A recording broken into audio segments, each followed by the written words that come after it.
Премиерот Мицкоски најавува поевтини горива за 2,5 денари по литар. Компанијата Окта им дава попуст на фирмите кои купуваат од неа во висина од 2 денари по литар. Тоа значи дека откако дизелот поскапе за 14,5 денари по литар, сега ќе се продава за 1,35 евра, што е наевтино во регионот. Окта на компаниите кои што соработуваат со незе од денеска ќе даде попуст од прилика 45 до 50 долари по тон. Тоа би значило намалување некаде околу 2,5 денари по литар.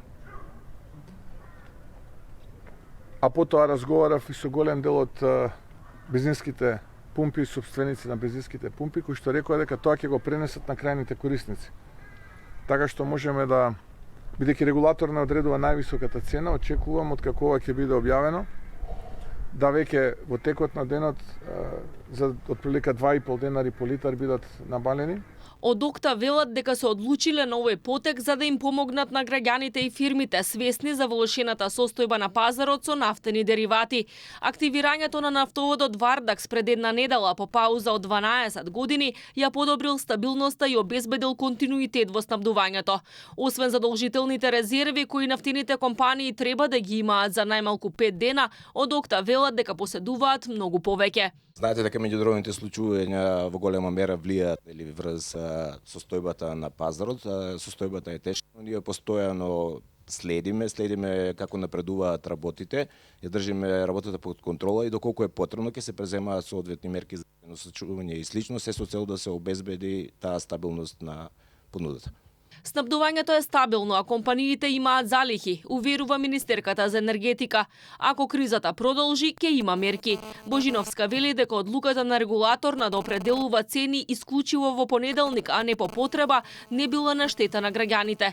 Исто така ги повика и трговците да бидат одговорни во ваква ситуација и им порача дека можат и тие да ги намалат маржите за продажба на горива за да поевтинат дополнително за крајните потрошувачи.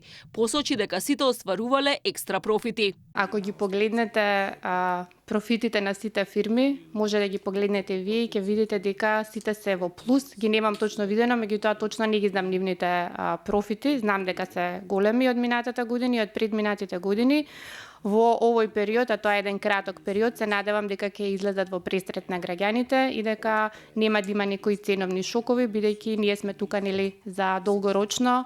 Не сакаме да имаме профитерство за овие недела 2-3.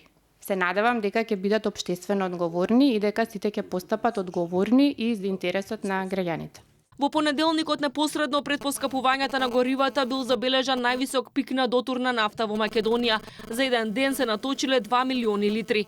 Цената на Брент нафтата во моментов изнесува над 99 долари за барел на светските берзи. Државите активираат мерки на глобално ниво.